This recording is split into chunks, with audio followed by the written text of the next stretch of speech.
네, 안녕하세요. 오늘 그 도시재생과 공동체 아카이브 강의를 맡은 이경래라고 합니다. 저는 지금 대학에서 한신대, 중앙대 여러 대학에서 기록학 그리고 역사학을 강의하고 있는 최근에는 주로 이제 기록학 연구 쪽에서 활동을 많이 하고 있습니다. 그래서 기록학 연구자라고 보시면 되고요. 특히 기록학이라는 게 사실은 분야가 상당히 넓은데 제가 주로 관심을 가지고 있는 거는 이제 공동체, 커뮤니티 기록에 관심이 많습니다. 그래서 원래는 아카이브라고 하는 것이 사실은 공공기관이 생산한 문서를 아카이브라고 합니다. 그래서 원래 공문서가 가장 기본, 가장 그 뼈대를 이룬다고 볼 수 있는데 이제 최근에는 이 아카이브라는 것이 공공 영역에서 생산하는 기록물뿐만 아니라 바로 여러분처럼 일반인들이 생산하는 기록에 상당히 많은 사람들이 관심을 가지고 있고 또 그것의 중요성을 다들 인식하고 있는 그러한 분야이기도 하고요. 그래서 여러 분야에서 이 아카이브에 대한 관심은 다양하게 있습니다. 해서 이제 제가 지난번에 여기 이제 성북에 처음 와서 이 정보도서관에서 발표했던 내용은 그때 당시는 아트 아카이브, 그러니까 작가들이 어떻게 아카이브를 활용해서 예술 활동을 하는, 그러니까 일종의 어떤 작품의 오브제로서 아카이브를 활용하는 사례를 발표를 했었고요. 오늘 여러분과 함께할 내용은 그러니까 도시재생, 최근에 이제 많이 일어나고 있는 이 도시재생과 그 다음에 그것과의 관련성 속에서의 아카이브입니다. 바로 이제 공동체 아카이브라고 하는 건데요. 이제 오늘 여러분들은 이제 저희 나라에서는 특히 이 공동체 아카이브 중에서 가장 활성화된 형태는 일단 마을, 여러분이 많이 들으시는 마을 아카이브를 중심으로 이야기를 한번 진행해 보도록 하겠습니다. 네, 그럼 구체적으로 한번 시작을 해 보겠습니다. 그러니까 우리네 공동체라고 할 수 있어요, 마을은. 그래서 마을을 영어로 표기하면 뭘까요? 그러니까 초기에는 이렇게 마을이라는 게 여러분이 아시는 것처럼 일정한 지역에 기반해 있죠. 그래서 그러니까 에리어라는 측면을 얘기를 하다가 그것만으로는 불충분하다는 얘기들을 많이 합니다. 그래서 이웃이라는 또 얘기를 했었어요. 네이버후드, 그러니까 이웃 간의 어떤 친밀함 이런 것들이 또 얘기가 되면서 이 마을을 영어로 표기할 때 상당히 이제 학자들이 고민을 하다가 국내 결국에는 그대로 마을입니다. 영어로도 마을로 이렇게 얘기를 하고 있죠. 그래서 우리네 공동체 중에서는 가장 대표적이고 가장 보편화되어 있는 형태로 여러분들이 마을을 생각하시면 되는데 실제 공동체라는 거는 보다 범위가 넓습니다. 그러니까 공동체, 다양한 공동체 중에 하나를 마을로 생각하시면 되고요. 일단 공동체를 정의를 하자면 이제 영어로는 커뮤니티인데 일단 문화나 아니면 인종, 그죠? 아니면 종교, 아니면 일종의 이제 공통된 어떤 정체성이나 관심에 기반해서 그것에 근거해서 어떤 자신들을 규정하는 집단을 보통 공동체라고 얘기를 합니다. 그러니까 이러한 공동체 중에 하나인 마을은 흔히들 이제 로컬리티에 기반해 있다고 얘기를 해요. 그러니까 여기서 이 로컬리티라고 하면 지금 말씀을 드린 일정의 특정 지역에 기반한 지역성이 그 로컬리티의 가장 중요한 요소이기도 하죠. 하지만 그거에 더해서 그 지역에 기반한 주민들 간의 상호 간의 어떤 유대감, 그 다음에 상호 관계성 이런 것들도 굉장히 중요한 그 로컬리티를 이루는 구성 요소라고 볼 수가 있습니다. 그래서 로컬리티에 기반한 공동체로서의 마을이 의미하는 거는 지금 여러분에게 말씀드린 것처럼 일종의 특정 지역에 기반한 지역성, 거기에 상호 어떤 작용, 그리고 유대감이라는 요소가 더해져서 일종의 로컬리티를 형성하는 거고, 바로 이러한 로컬리티에 기반한 공동체로서 여러분들이 마을을 생각하시면 될 것 같습니다. 해서 이러한 마을은 우리 전통사에서 보면은 우리의 어떤 일상생활의 기초 공간으로 볼 수가 있죠. 그래서 우리는 마을에서 일도 하고, 그 다음에 쉬기도 하고, 같이 놀이도 하고, 이런 식의 모든 일상의 어떤 움직임들이 마을을 근거로 해서 많이 진행이 됐다고 볼 수가 있습니다. 특히 마을에는 전통적으로 생각해 보면 여러분이 잘 아시는 그러니까 마을 단위는 그러니까 조직들을 갖고 있어요. 그래서 예를 들면 뭐 대동회라든지 여러분 역사 시간에 배웠죠. 그래서 마을 주민들이 같이 모여서 이제 서로 이제 마을의 문제를 결정하는 협의체로서 대동회라는 것들도 있었고, 또 뭐 동계라는 것도 있었어요. 그러니까 동계는 예를 들면은 마을의 제사를 그러니까 주관하는 하나의 또 다른 마을 공동체 내에 또 다른 조그마한 공동체라고 볼 수가 있는 거고, 그 외에도 뭐 두레라든지 그러니까 노동 공동체도 있었죠. 그 안에는. 그러니까 지금 말씀드린 이러한 마을 내의 조그마한 자치 조직을 통해서 마을은 지금 말씀드린 것처럼 자치적으로 어떤 일상생활을 영위하는 공간으로서, 그러니까 마을 주민들의 협의에 의해서 자율적으로 그렇게 움직이는 그러한 것으로 볼 수가 있습니다. 외국과 비교를 한다면 실제 우리나라는 지금 말씀드린 것처럼 이제 우리네 공동체에서 마을을 얘기하지만 실제 외국 같은 경우는 대표적인 공동체들이 국가별로 상당히 그 문화적인 역사적인 배경으로 인해서 차이가 납니다.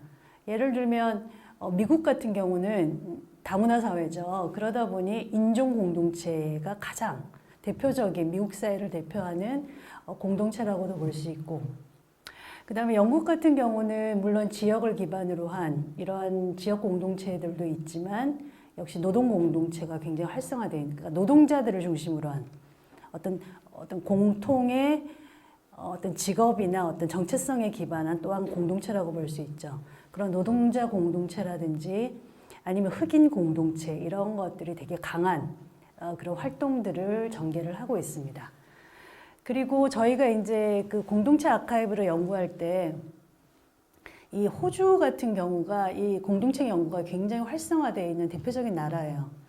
근데 거기서는 주로 이제 그 공동체 연구를 하는 대상이 주로 이제 원주민, 호주 원주민들 있죠. 어브 오리지널이라고 하는 그런 원주민 공동체를 중심으로 한 공동체 연구들이 굉장히 활성화되어 있는 대표적인 나라라고 볼 수가 있습니다. 해서 공동체라는 거는 실제 그러한 어떤 각 국가의 어떤 문화적인 그런 역사적인 맥락 속에서 형성이 되고, 가장 우리네 공동체로서 가장 대표적인 거는 이제 마을에서 마을 공동체를 얘기할 수 있을 것 같습니다.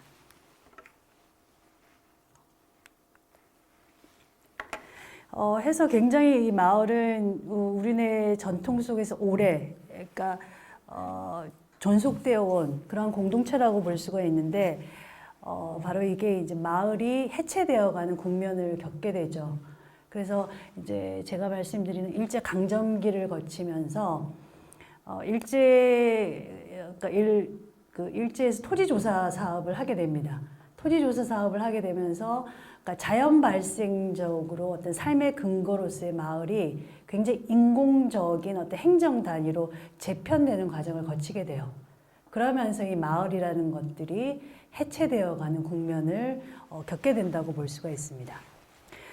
그리고 또 하나는 바로 권위주의 정권이라고 하는 산업화와 같이 이제 진행되는 정치적인 형태로서 어떤 권위적인 정권 하에서 이 산업화가 진행이 되고, 그러한 산업화들이 이제 도시를 중심으로 진행이 되면서 도시 중심의 지역 개발이 본격화되는 거죠.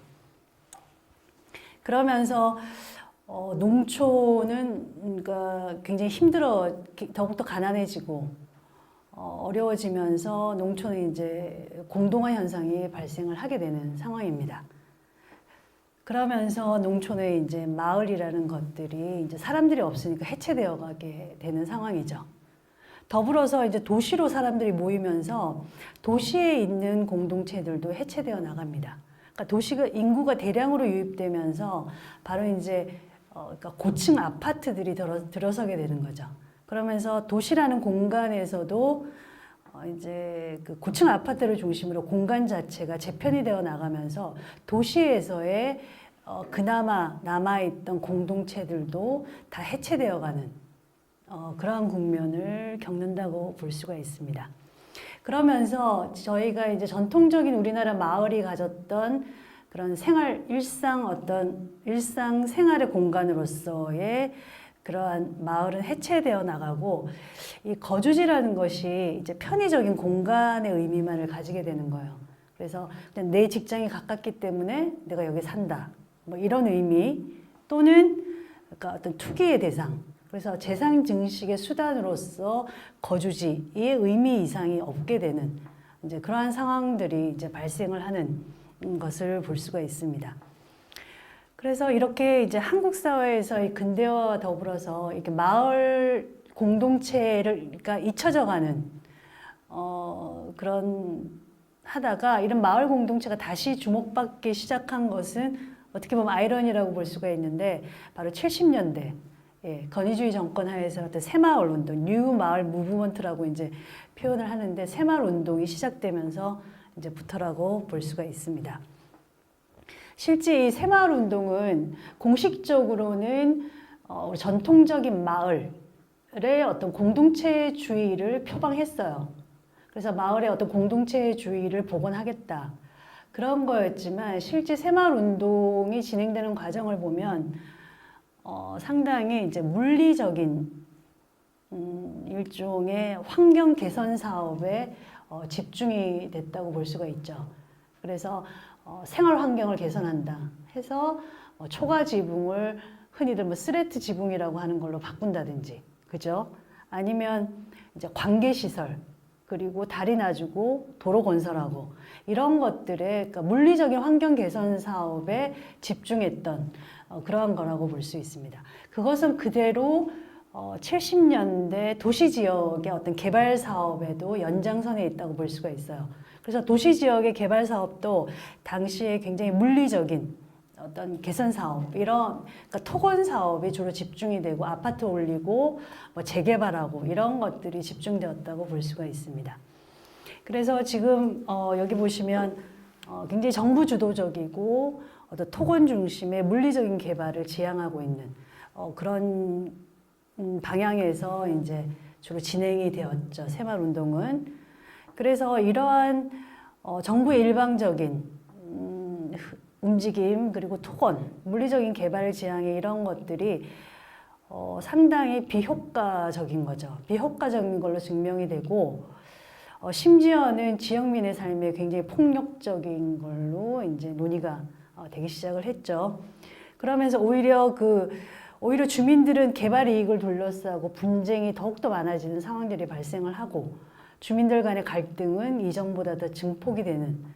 그래서 저희가 이제 앞에서 이제 제가 마을을 정의할 때 상호 호혜적인 관계망이라든지 유대감, 오히려 이런 것들이 더 깨져나가는 그러한 상황에 직면했다고 볼 수 있습니다. 해서 여기 보시면 완전히 이렇게 공동체적인 같이 상호 협의하고 이러한 공동체적인 요소가 완전히 박탈되어가는 그러한 상황에 처했다고 얘기를 할 수 있을 것 같습니다.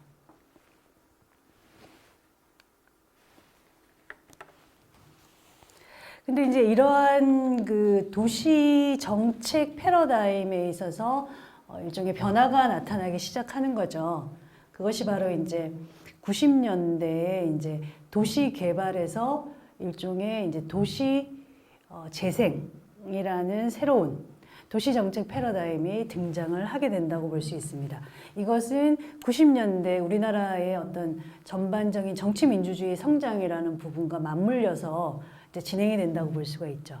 그래서 정치 민주주의가 성장하고 일종의 뭐 지방자치 이러한 움직임이 활성화가 되고 더불어서 이제 시민사회 그리고 시민주도라는 이러한 프레임들이 굉장히 많이 등장을 하는 시기이기도 합니다.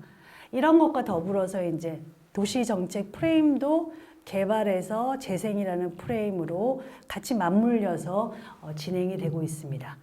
해서 개발과 재생의 차별성이라고 한다면 바로 물리적인, 그러니까 굉장히 하드웨어적인 환경 개선에서 이제 생활의 어떤 어떤 소프트웨어적인 개선이라고도 얘기를 하는데요. 질적인 측면에서의 개선이라고 얘기를 하고 있습니다. 그래서 이제 제가 이렇게 위에는 이제 주로 토건 사업을 얘기를 하는 거고, 이게 이제 결국에는 하트가 그려져 있죠. 그래서 일종의 굉장히 따뜻한 관계망의 복원이라든지 이런 식의 좀 이제 그 중점을 두는 것들이 바뀌었다고 볼 수가 있는데요. 대표적으로 얘기하면 뭐 돌봄, 케어링의 문화라든지 아니면은 공동 육아를 진행을 한다든지 이런 식의 이전과는 다른 어떤 도시정책 패러다임의 변화를 실질적으로 구현하고자 했던 그런 움직임으로 얘기를 할 수가 있겠습니다.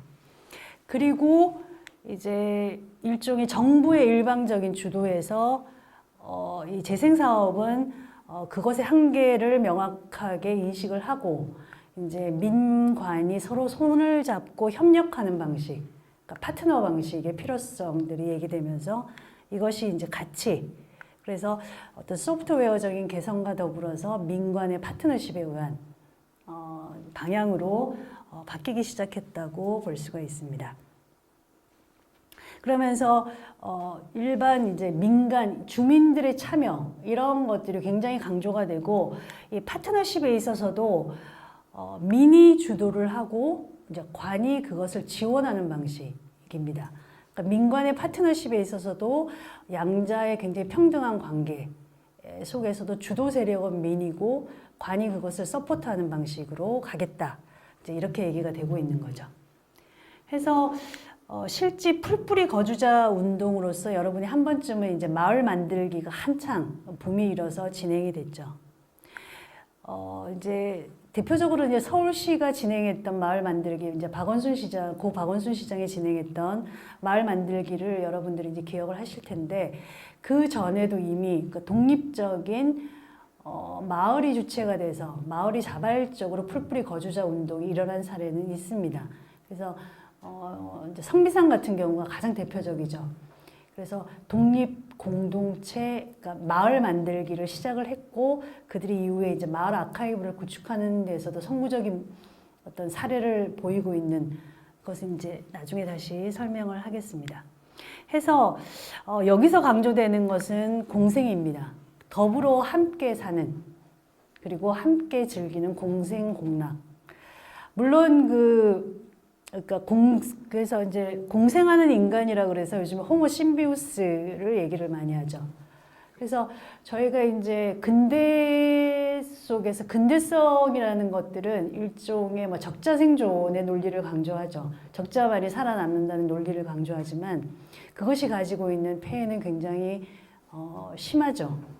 그러니까 이 도태되는 인간이 당연하다는 식의 그런 거지만, 바로 이 새로운, 그러니까 공생의 관계가 보다 어떤 역사의 진보, 인간 사회의 발전을 위해서 보다 중요한, 그러니까 상당히 관점이 바뀌면 실행 방안도 완전히 달라지는 그러한 부분이라고 볼 수가 있죠. 물론 인간은 자신의 이익을 위해서 움직이기도 하지만, 이 호모 심비우스가 강조하는 거는 물론 그렇지만 동시에 어떤 공동의 문제를 해결하기 위해서 자율적으로 협력하는 공생의 모습의 중요성, 이런 부분을 지적을 하고 있습니다.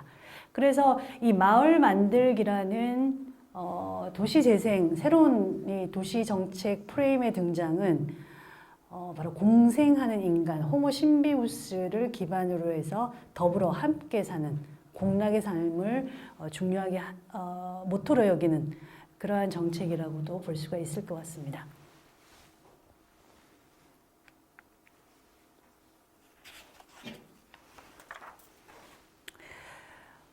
그래서 이러한 도시재생이라는 새로운 정책 패러다임의 일환으로, 그러니까 마을 만들기죠. 마을 만들기 일환으로 이제 오늘 여러분들이 본격적으로 논의할 마을 아카이브가 얘기되기 시작합니다. 일종의 자생적인, 저는 우리나라의 마을 아카이브도 어떤 컬렉션을 구축하자, 아카이브를 모으자, 수집하자, 이렇게 해서 시작됐다기보다는 일종의 공생의 삶이라는 부분, 그 다음에 어떤 마을의 자치성, 일종의 풀뿌리 거주자 운동을 하다 보면 그 과정에서 자연스럽게 일종의 내재적인 필요성의 산물로서 마을 아카이브를 수집하고 구축하게 되었다고 저는 생각을 합니다. 그러니까 일종의 결과로서의 아카이브가 아니라 이러한 풀뿌리 거주자 운동이라는 어떤 그것의 일환 또는 과정으로서의 어떤 아카이빙의 등장, 이것이 저는 되게 중요한 부분이 아닐까 생각을 하거든요. 대표적으로 이제 예를 들면 그러니까 이 풀뿌리 거주자 운동의 일환으로 아카이브가 등장하는 맥락은 바로 특히 공동체가, 그러니까 마을이라는 공동체가 특히 공공 갈등을 겪을 경우에 이런 것들이 굉장히 자극제가 됩니다. 그러니까 정부기관과의 또는 공동체가 갈등을 빚는 공공 갈등이라고 얘기를 하죠. 그래서 저희가 잘 아는 밀양 송전탑 건립과 관련해서 밀양 주민들과 어떤 공공기관이 갈등을 한전과의 갈등, 이런 국면을 겪을 때 그 공동체들이 대응함 속에서 그들이 스스로 자신들의 어떤 활동들을 모으고 그 정체성을 확립하기 위한 기제로서 기록들을 수집을 하기 시작한다는 거죠. 왜냐하면 자신들의 목소리가 어디에도 보존되지 않고 알려지지 않는다는 것을 알게 되는 순간 스스로가 마을 아카이브, 그러니까 기록들을 수집을 하기 시작합니다. 그리고 성미산 마을 같은 경우도 성미산 마을이 처음부터 우리 성미산 마을이라고 마을 주민들이 인식했던 건 아닙니다. 그러니까 일종의 성미산 자락에 그냥 그 근처에 사는 사람들이에요. 하지만 그 성미산 마을의 주민들이 스스로 어떤 성미산 마을의 주민이라는 정체성을 갖기 시작한 거는 바로 성미산 마을, 그 성미산 개발 운동, 개발을 반대하는 성미산 개발 반대 운동을 전개하면서, 그래서 마포구청과의 갈등 국면, 그러니까 공공 갈등이죠. 이것도 일종의 그런 갈등을 겪으면서 주민들 스스로가 그 개발 반대 운동을 전개함 속에서 이렇게 정체성들이 형성되어 나가는 거예요. 성미산 마을이라는 정체성, 그 다음에 성미산 마을의 일원 주민이라는 정체성, 이런 것들이 형성되어 나가고, 그런 것들을 이제 운동을 전개하는 과정 속에서 이제 기록물들이 생산이 되죠. 생산이 되는데, 그러니까 만약에 뉴스를 보면 자신들의 목소리는 없는 거예요. 그러니까 마포구청의 어떤 개발 이익, 이런 것들이 강조되고 있는 어떤 프레임에 대해서 주민들은 우리가 강조하는 어떤 지금 얘기했던 생태주의라든지 어떤 환경주의, 이런 목소리가 반영되지 않는 부분. 그래서 이런 것들을 통해서 일종의 내재적인 어떤 필요성의 산물로서 기록들을 수집하고 컬렉션을 구축하는 그러한 움직임이 포착이 된다고 볼 수가 있습니다. 해서 일종의 이제 지역 주민들만의 방식으로 지역 주민들이 주체적으로 자신의 기억들을 만들어 나가는 거고, 그 기억을 만드는 수단으로서의 기록의 수집이라는 부분이죠. 그래서 이런 주민들의 방식으로, 그러니까 그 성미산의 이야기가 타자화되지 않는 방식이라는 거죠. 성미산 주민 스스로가 자신들만의 방식으로 기억하고 공유하는 거. 이게 가장 중요한 공동체 아카이브의 장점이라고 볼 수가 있습니다. 그래서 이러한 것들을 통해서 저는 그러니까 이 아카이브라는 것이 마을 만들기라는 어떤 도시 재생의 어떤 이 프레임의 변화와 더불어서 이 마을 아카이브의 등장이 상당히 상호 유기적으로 밀접하게 연계되어 있다고 생각을 합니다. 물론 이게 모든 나라에서 동일하게 이렇게 진행되는 것은 아닙니다. 그러니까 예를 들면 일본 같은 경우도 일본이 마을 만들기를 우리나라가 이제 많이 이렇게 모범적으로 가지고 왔다는 얘기는 들었어요. 하지만 일본의 마을 만들기에서 마을 아카이브의 비중은 그닥 높지 않습니다. 그러니까 그렇게 이게 유기적으로 연계된 모습이 잘 포착되지가 않아요. 근데 우리나라는 이러한 것들이 굉장히 이게 연계돼서 이렇게 나타나고 있는 동반해서 수반되는 그런 모습들을 저는 볼 수가 이제 있었습니다.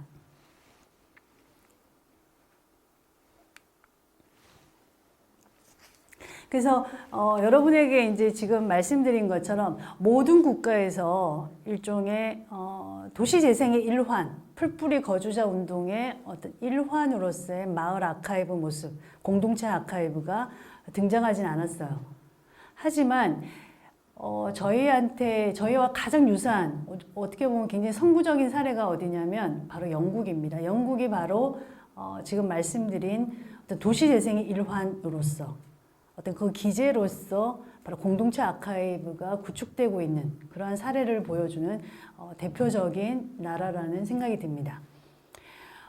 제가 이제 비교해서 얘기를 하자면 미국 같은 경우, 북미라고 그러죠. 미국이나 캐나다 같은 경우에는 저희가 얘기하는 이런 공동체 아카이브들이 형성이 되어가는 국면들을 보면 저희가 지금 얘기하는 방향과는 상당히 다릅니다. 주로 이제 그 공동체 아카이브들의 구축 주체들이 누구냐면 지역의 문화기관들이 주축이 돼서 일종의 지역을 기록화하는 지역 다큐멘테이션의 일환으로 공동체 아카이브들을 수집하고 만들어 나가요. 그런 것들이 굉장히 많습니다. 그래서 일종의 문화기관이라고 한다면 뭐 대학이라든지 아니면 대학 도서관 등에서 일종의 이제 주류 아카이브가 갖고 있는 한계점을 인식을 하고 지역에 있는 기록화를 통해서 일종의 그 빈 공간, 갭을 메우기 위해서 기록들을 수집을 하는 방식. 해서 그들의 목적은 일종의 지역 기록화라는 목적 하에서 기록을 수집하는 방식입니다. 그래서 저희가 지금 논의하는 일종의 풀뿌리 거주자 운동으로서의 기록의 수집이라는 측면과는 굉장히 좀 다른 모습이에요. 그래서 근데 이제 저희가 지금 초점을 두고 얘기하는 부분과 관련해서 가장 비슷하게 이제 얘기될 수 있는 나라가 바로 영국입니다. 이제 개괄적으로 한번 얘기를 해본다면, 그러니까 영국 정부 같은 경우는 이 공동체와 이렇게 동등한 어떤 파트너십을 전제로 해서 이 도시재생 프로젝트를 진행을 합니다. 그리고 그 도시재생 프로젝트를 진행하는 와중에서 그 공동체들이 어떤 내재적인 어떤 욕구로 인해서 공동체 아카이브들을 구축하는 움직임들이 포착이 되고 있습니다. 해서 공동체의 어떤 내부적인 어떤 아카이브를 만들겠다, 그러니까 공동체 아카이브를 만들어야 되겠다는 어떤 필요성, 그거와 영국 정부가 그것을 정책적이고 재정적으로 공동체 지원 프로그램을 통해서 이런 것들을 지원하면서 이 양자가 잘 맞물리는 거예요.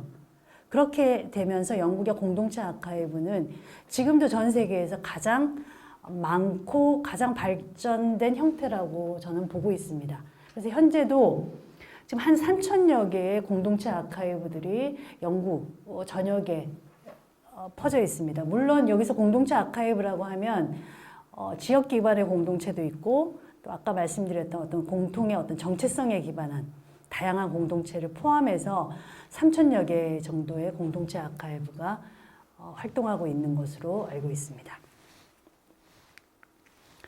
해서 공동체 아카이브의 어떤 역사적인 발전의 역사를 살펴보면 지금 제가 말씀드렸던 그런 부분이 보다 명확해질 것 같긴 한데요. 실제 민간 기록이라는, 그러니까 공동체 기록이라고 하면 이제 민간에서 생산되는 기록이라고 볼 수가 있는데, 민간 기록이 수집되기 시작한 거는 보통 19세기 정도 되면은 민간 기록들을 수집을 합니다.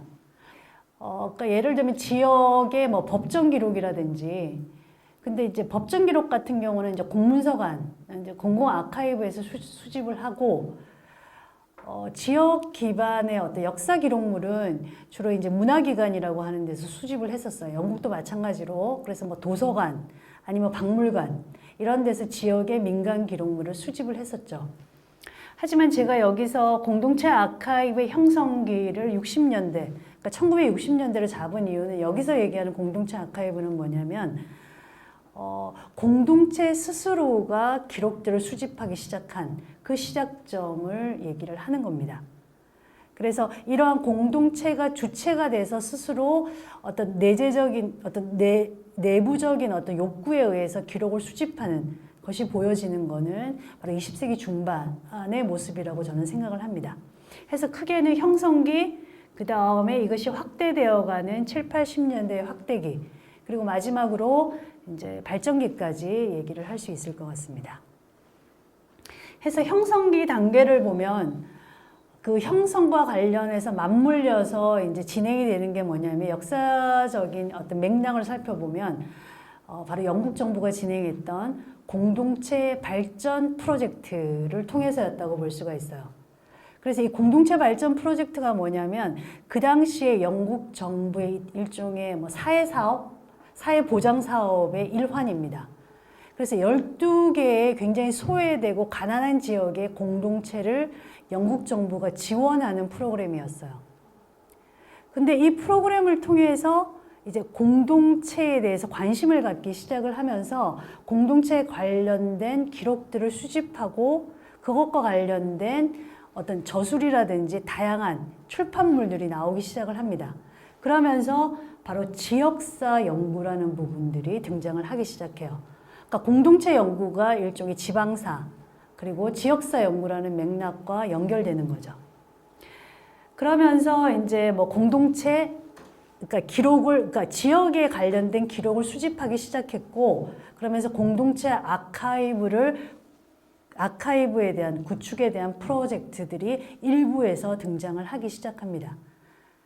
그리고 뭐 구술사 프로젝트라든지 공동체 관련 뭐 저술, 저널 작업 이런 것이 시작이 되는 거죠. 그래서 초기의 60년대는 지금 여러분에게 말씀드린 것처럼 일종의 공동체라는 것이 무엇인지 개념이 등장하기 시작하고, 그 다음에 초기는 역시 지역 기반의 어떤 공동체 아카이브들이 하나씩 생겨나가는 그러한 맥락을 살필 수가 있습니다. 그리고 이어서 이제 확대기에 접어드는데요. 이 확대기는 이제 시기적으로는 이제 1970년대하고 80년대라고 보시면 되는데, 역사적 맥락으로 보자면 이제 그 당시에 영국에서 시작됐던 바로 역사 워크숍 운동의 맥락에서 이해할 수 있습니다. 그래서 이 역사 워크숍 운동이 뭐냐면 일종의 역사의 민주화를 표방하면서 그동안 소외되었던, 역사로부터 소외되었던 피지배계층의 역사도 중요하다. 그러면서 지배계층의 역사뿐만 아니라 어떤 피지배계층의 역사 서술의 필요성, 이런 것들을 강조했던 운동이라고 볼 수 있어요. 그래서 물론 영국에서는 이게 이제 역사 워크숍 운동으로 진행이 됐지만, 뭐 독일에서는 일상사 연구, 또는 미국에서는 뭐 문화사 연구, 다양한 형태로 진행이 되고 있죠. 그래서 이런 워크숍 운동이 이제 노동사에 대한 관심, 그러면서 노동 아카이브라는 노동과 관련된 기록을 수집하는 것으로 이어졌다고 볼 수가 있습니다. 뿐만 아니라 그 사회적인 소수자죠. 인종 소수자들, 그래서 흑인이라든지 아니면 이제 성적 소수자들, LGBT라든지 이들을 중심으로 한 아카이브의 설립까지 연결해서 진행되었다고 볼 수가 있습니다. 해서 이 시기에는 이전에 어떤 로컬리티에 기반한 이런 아카이브 형성에서 더 나아가서 지금 얘기했던 어떤 공유된 정체성에 기반한 아카이브의 구축으로 보다 확대된, 공동체의 범위가 확대되면서 아카이브의 범위도 보다 확대되는 그러한 양상을 볼 수가 있습니다. 그리고 마지막은 이거는 제가 논문에서 얘기했던 부분인데요. 90년대 정도 되면 저는 발전기라고 봅니다. 그래서 이 시기는 실제 전 세계적으로 보면 80년대에 산업화가 재편된다, 산업 구조 자체가 재편된다고 얘기를 하고 있죠. 그러면서 경기 침체도 나타나고, 그러면서 주요 산업이 붕괴되는, 그러면서 영국 내부적으로도 공동체들이 해체되어가는 그런 위기에 직면했다고 볼 수가 있습니다. 당시에 바로 영국 정부가 바로 이 공동체가 해체되는 것을 막기 위해서 도시재생 프로젝트를 진행을 하고 있습니다. 해서 그 공동체들을 지원을 하기 시작을 하고 있습니다. 그래서 그 지원을 받은 그 공동체들이 대표적으로 이제 여기서 콤마넷이라고 여러분들 좀 생소하실 텐데요. 이게 뭐냐면 제가 지금 여기서 얘기를 하고 있는데, 그러니까 도시 재생을 지원하기 위해서 영국 정부가 공동체한테 재정적인 지원을 하게 됩니다. 근데 그때 당시에 지원을 받은 그 공동체 중에 웨스트 요크셔주의 배틀리 시가 있었어요. 그 시가 재정적인 지원을 받았는데 그 시가 재정적인 지원을 받아서 뭘 만드냐면 바로 이 콤마넷을 만듭니다. 이게 뭐냐면 일종의 그 소프트웨어 프로그램이에요. 그래서 공동체들이 스스로 자신의 기록을 온라인에 업로드할 수 있는 아주 간단한 소프트웨어 프로그램입니다. 이걸 개발을 하고 이걸 무상으로 공동체한테 배포를 하고 있어요. 그러면서 이것이 굉장히 공동체 스스로들이 공동체 아카이브를 구축할 수 있는 굉장한 드라이브를 제공을 해주고 있습니다. 그래서 이 콤마넷은 이후에 그 지금 얘기했던 배틀리 시뿐만 아니라 영국 전역에 나아가서 전 세계의 공동체에 무료로 배포를 해서 아프리카까지 많은 어떤 지역 공동체들이 이 프로그램을 이용해서 작지만 스스로 주민들이 그러니까 이미지하고 뭐 문서를 스캔하고 거기에 일정 부분에 어떤 메타 정보를 붙여서 온라인상에 업로드해서 활용할 수 있게끔, 그래서 그거 활성화와 관련해서 굉장히 중요한 역할을 했던 거라고 볼 수가 있습니다. 해서 이러한 재정적 어떤 정책적인 정부의 지원을 받아서 공동체 아카이브가 가장 활성화됐던 90년대, 예, 그리고 공동체가 스스로 주체가 되는 측면들, 이런 것들은 되게 중요한 지점이라고 생각이 듭니다.